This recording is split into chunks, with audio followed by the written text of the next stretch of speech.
berbasis nilai-nilai kebajikan. Bapak, selama ini bagaimana Bapak dapat mengidentifikasi kasus yang merupakan dilema etika ataupun rujukan moral, di mana yang dimaksud dengan dilema etika itu benar lawan benar, yang merupakan situasi sulit di mana seseorang ini harus menentukan pilihan secara moral, keduanya ini benar tapi bertentangan. Sedangkan untuk rujukan moral di sini adalah benar lawan salah, di mana situasi ketika seseorang ini harus menentukan keputusan antara benar dan salah. Ya, baik, terima kasih Bu Edi selaku salam gerak ya, angkatan 11. Angkatan 10 ya, angkatan 10 yang sudah mulai melaksanakan kegiatan-kegiatannya. Terkait dengan apa yang ditanyakan, identifikasi kasus-kasus yang berkaitan dengan dilema etika dan rujukan moral, tentunya kami sebagai kepala Yayasan Indonesia Moral ini mengidentifikasi kasus-kasus. Jadi kasus-kasus itu kami identifikasi per guru per guru. Jadi kami juga punya buku catatan yang biasanya tiap 1,5 bulan atau 1 bulan kami diskusikan dengan para tim, sehingga jika kita mengidentifikasi kasus-kasus itu dan nantinya pengambilan kebijakan itu semuanya kita harus menghadapi para tim. Nah, terkait dengan dilema etika, dilema etika, hal-hal yang kasus-kasus benar yang benar itu ya. Jadi di dalam pembelajaran memang kita selalu menempatkan murid ya, murid dan murid menjadi subjek utama. Jadi ketika ada kasus-kasus yang terkait dengan dilema etika, tentunya kita harus mengambil satu keputusan yang penting. Yang jelas semuanya benar ya kita ambil yang terbaik. Melalui apa ya? Melalui kalau memang saja benar dan salah itu agak mudah karena ada salah dan benar. Tapi kan benar itu kita pertimbangnya pada manfaatnya. Oh ini bagi manfaat.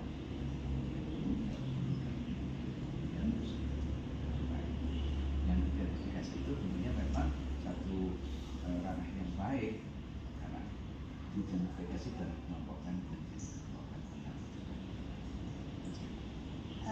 dari identifikasi langkah mengidentifikasi kasus-kasus tersebut, Bapak, hal-hal apa saja yang selama ini dianggap efektif dalam pengambilan keputusan pada kasus dilema etika, Bapak?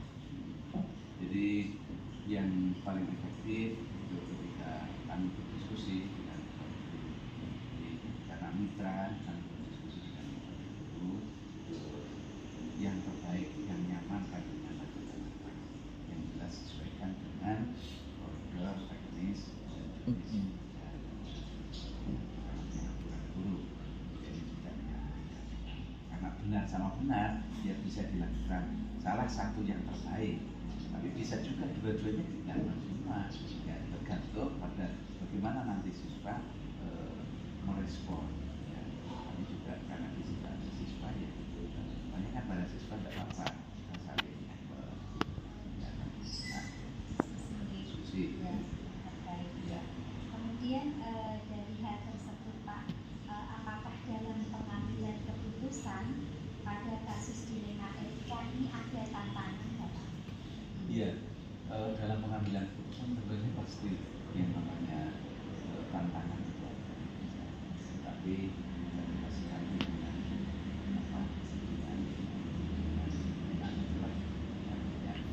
ketika mengambil kebijakan dan mengambil keputusan ya, karena kita berdiskusi bersama sehingga akan menemukan titik temu intinya yang terbaik, sehingga apa yang disarankan ya benar. Tapi kalau top down itu yang nantinya tidak enak, harus begini. Nah, diskusi itu yang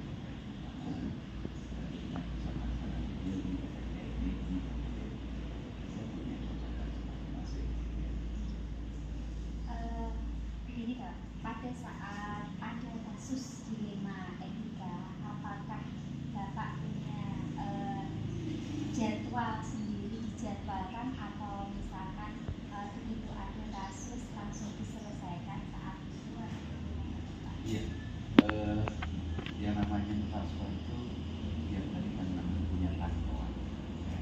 Jadi pemantauan itu catatan pemantauan warga, ya. Setelah diidentifikasi tentunya ya tadi segera diselesaikan, akan lebih mudah daripada ditunda-tunda, ya.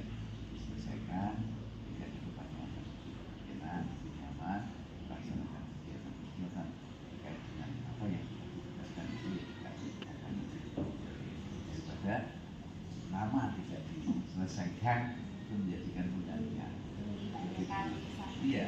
Kalau tumpuk-tumpuk tapi Iya. pada setelah ini ada kasus lagi, ada kasus lagi. Kita pemantauan itu ya di hari itu ada pantauan nggak ada yang apa namanya etika, dilema etika dan sebagainya, ya kita undang bisa diskusi mana terkait. Terima kasih Bapak. Kemudian pada saat pengambilan keputusan ini Bapak, tapi apakah ada seseorang atau faktor-faktor yang selama ini mempermudah untuk proses pengambilan keputusan ini? Iya, sejak awal saya sebutkan bahwa apa namanya kita itu mitra, sehingga saya juga punya namanya tim plot, ya. Jadi karena kita punya tim plot ya kita diskusikan dulu di dalam tim plot dan kita diskusi di dalam tim plot malah yang terbaik ini.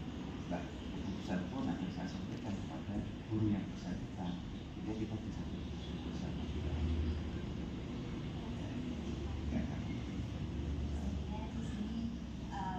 Bisa mempengaruhi maksudnya dari langkah-langkah Iya, langkah-langkah yang akan Bapak dalam pengambilan keputusan ini.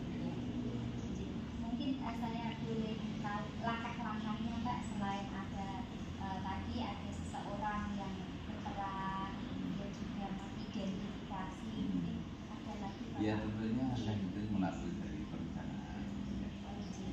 Jadi semuanya itu direncanakan, diidentifikasi, diklasifikasi, akhirnya kami bawa ke ranah tim bersama dan bawa itu dan akhirnya itu keputusan ini keputusannya akan apa namanya sama-sama tahu bahwa kalau ini apa namanya dilema etika begini ya ini. Jadi tetap ada nilai kebajikan, Iya. nilai kebajikan misalkan ada kasih sayang dengan Bapak sebagai pengambil kebijakan dengan teman-teman yang ada di sini timnya, ada rasa jujur, kemudian juga tanggung jawab. Terima kasih Bapak. Dari semua yang saya tanyakan setelah ada kasus keputusan tentang dilema etika di sini, pembelajaran yang bisa saya petik dari Bapak Nur Hasan, di mana di sini pada saat pengambilan keputusan ini maka tetap berpihak pada siswa ya Pak, apapun kasus dilema etikanya, kemudian juga ada rasa tanggung jawab, kemudian juga ada nilai-nilai kebajikan yang ada di dalam penyelesaian kasus dilema etika ini Pak ya. Kemudian juga ada di sini pada saat ada 4 paradigma, di sini ada jangka kebenaran dan ketidakadilan di sini. Misalkan di sini ada 4 paradigma, di sini ada individu lawan, kemudian ada juga rasa keadilan lawan rasa kasihan ya Pak ya. Misalkan di sini pada saat pengambilan keputusan juga kita mengedepankan rasa kepedulian juga ya, seperti itu. Terima kasih Bapak. Jadi prinsip resolusinya Bapak berpikir berbasis rasa peduli Pak pada saat pengambilan keputusan dilema etika. Terima kasih Bapak atas waktunya. Terima kasih. Terima kasih ya Pak. Wassalamualaikum warahmatullahi wabarakatuh. Assalamualaikum warahmatullahi wabarakatuh. Ibu Rahayu. Waalaikumsalam warahmatullahi wabarakatuh. Selamat sore. Selamat sore. Sehat ya Bu? Alhamdulillah. Pak Ibu.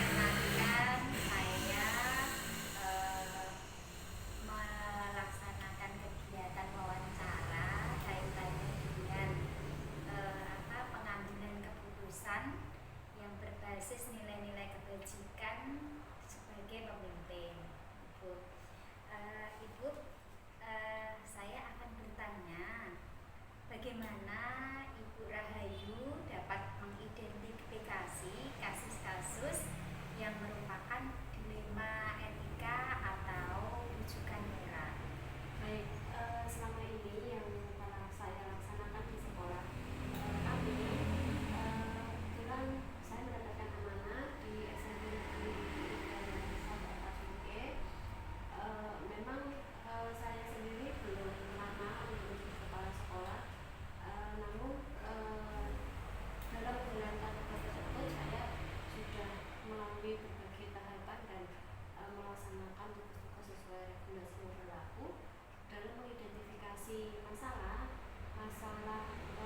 bukan moral atau dilema etika. Untuk dilema etika itu saya mengidentifikasinya seperti ini, Bu Ayu.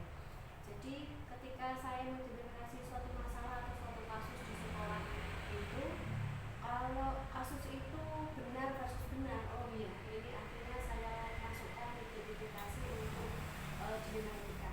Sedangkan kalau ketemu kasus benar versus salah, oh berarti ditujukan. Ya, ya, ya.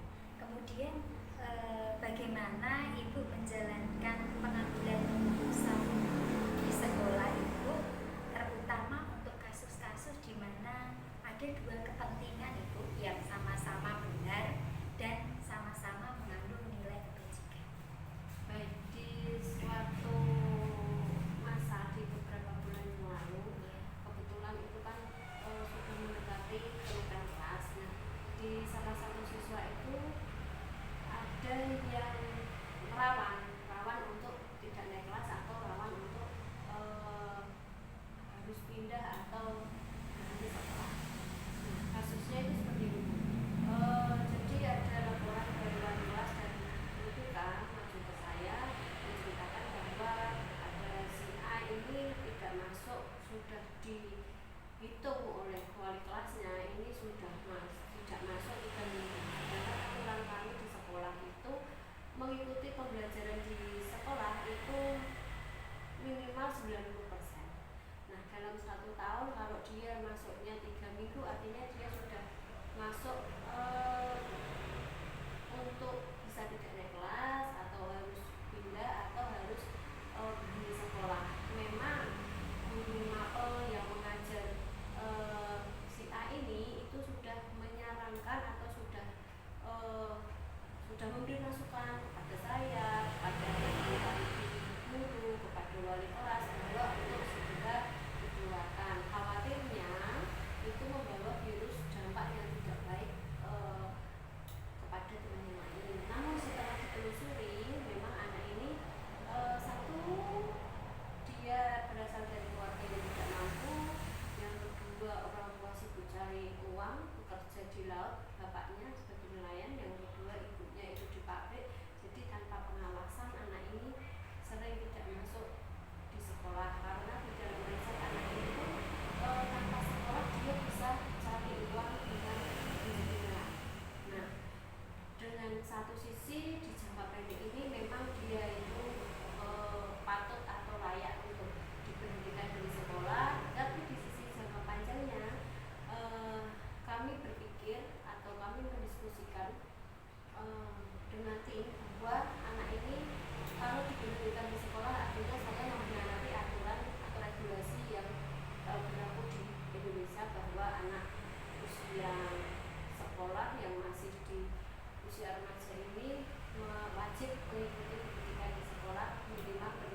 siswa tersendiri atau pas begitu ada kasus langsung diselesaikan Ibu?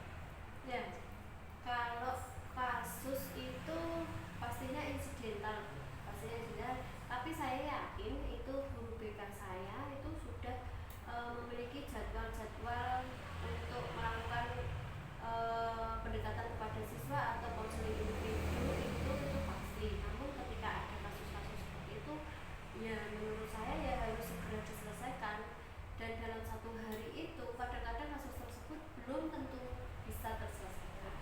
Dibutuhkan komunikasi yang efektif, kemudian komunikasi yang jelas. Kasus itu terjadi itu pasti ada sebabnya. Nah itu tugasnya wali kelas, guru BK untuk mencari apa penyebab dari kasus itu. Setelah mendapatkan penyebabnya, baru kita komunikasikan secara bersama, kita rapatkan secara bersama seperti apa. Untuk di penjadwalan pastinya kalau insidental, oke, insidental. Namun ketika dalam penyelesaian kasus itu juga kadang ada tertinggal karena bisa menghabiskan waktu kami, biasanya dalam beberapa hari itu harus selesai. Seperti prosedurnya seperti itu ya Bu ya, tidak ditunda-tunda Ya.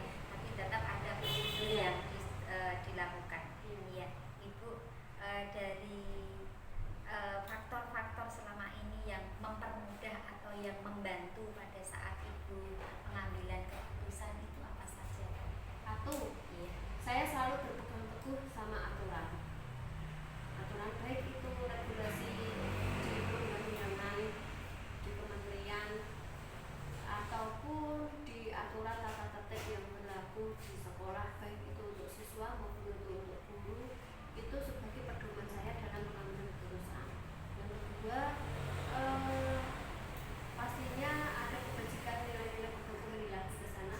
Ada nilai-nilai kebajikan yang harus saya pikirkan dalam mengambil keputusan itu. Untuk saya berkeputusan pada suatu kasus, untuk menyelesaikan suatu kasus yang sekiranya itu tidak merugikan pihak lain, namun juga tidak merugikan sekolah. Dan pada akhirnya keputusan saya itu tetap berpihak kepada siswa. Terima kasih Ibu, saya dapat mendapatkan pencerahan dari wawancara dengan Ibu, maka saya bisa memetik pengalaman dari sini, pengalaman dari Ibu Rahayu dalam pengambilan keputusan, bahwa ternyata dalam pengambilan keputusan ini menggunakan 3 prinsip ya Bu ya, berpihak pada siswa tadi, kemudian nilai-nilai kebajikan dan bertanggung jawab, dan menggunakan prinsip tadi kalau ada kasusnya dari Bu Rahayu tadi di sekolahannya menggunakan prinsip rasa peduli ya Bu ya, dan jangka panjang dan jangka pendeknya supaya tetap berpihak pada siswa. Terima kasih Bu. Selamat.